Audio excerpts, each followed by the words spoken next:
Welcome to Nasdaq Trade Talks. I'm Jill Malandrino, global markets reporter at Nasdaq.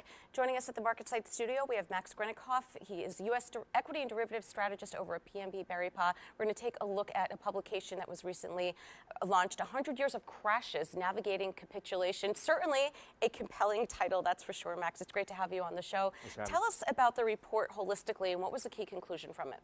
Yeah, so look, what we really wanted to examine was the bear market that we've had over the past year.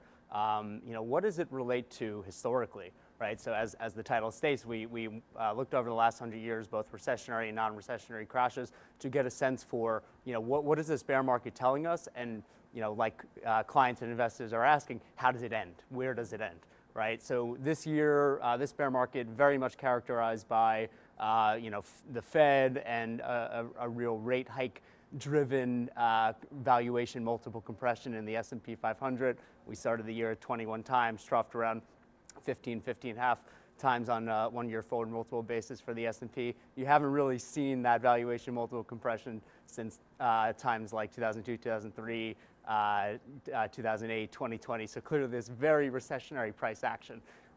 We now think we're going to move more in an environment in 2023 where it's going to be less Fed and rates driven. It's going to be more earnings driven, driving that PE multiple. So the denominator of the PE multiple driving further multiple compression going forward. Well, it'll be great to get back to fundamentals and not be so macro focused, but let's talk about capitulation.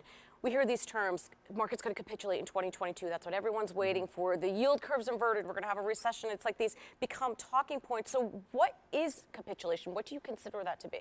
Yeah, exactly. So, our view, and it's really going back to this earnings story, right? So, post Q2 earnings season, Q3 earnings season earlier this year, we started to see a rollover in forward earnings forecast for the S&P 500 in aggregate. We don't think you've necessarily seen the worst in terms of this earnings rollover, earnings deterioration. Bottom-up consensus is actually still calling for pretty strong single-digit earnings growth into next year. We're actually, well below consensus, around 7% below consensus on our 2023 EPS forecasts.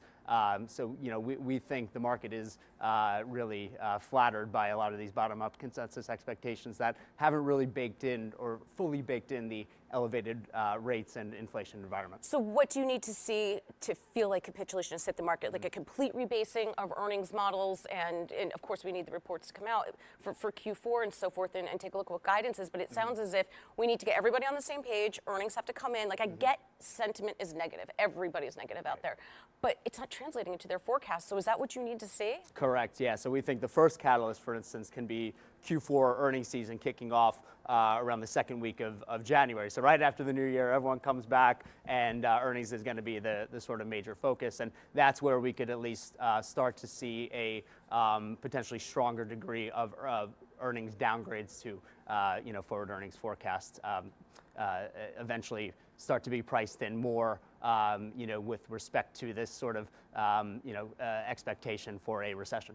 Let me pick your derivative side of the brain Sure. here. When we think about volatility and, of course, VIX, the broader measure of volatility in the market, what are you going to be looking for there? Can you discern any clues in terms of what that means for the broader market? Yeah, so, in the volatility environment, it's been very interesting in that 2022 has been, you've seen a real underreaction in volatility in VIX in parameters like skew and convexity, without getting too in the weeds. What we've seen historically going back 100 years, especially looking at recessionary type crashes, is it tended to take this sort of capitulation event or the trough in markets for parameters like skew and convexity and just the VIX in general to finally wake up, to finally react.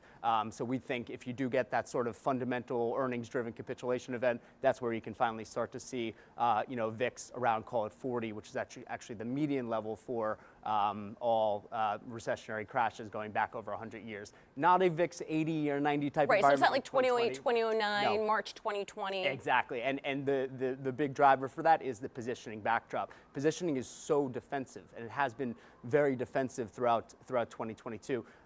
That is the complete opposite side of the spectrum when you look at heading into 2020 when CTA net longs were at record highs. CTAs and volatility control strategies were max levered, sort of heading into that crash. So everyone kind of had to rush for the exit at once. We've already seen a de-risking or degrossing of books throughout the year, so the positioning backdrop is much lighter than it was. All right, Max, appreciate the insight. Thanks for joining us on Trade Talks, and thanks for joining me. I'm Jill Malandrino, Global Markets Reporter at Nasdaq.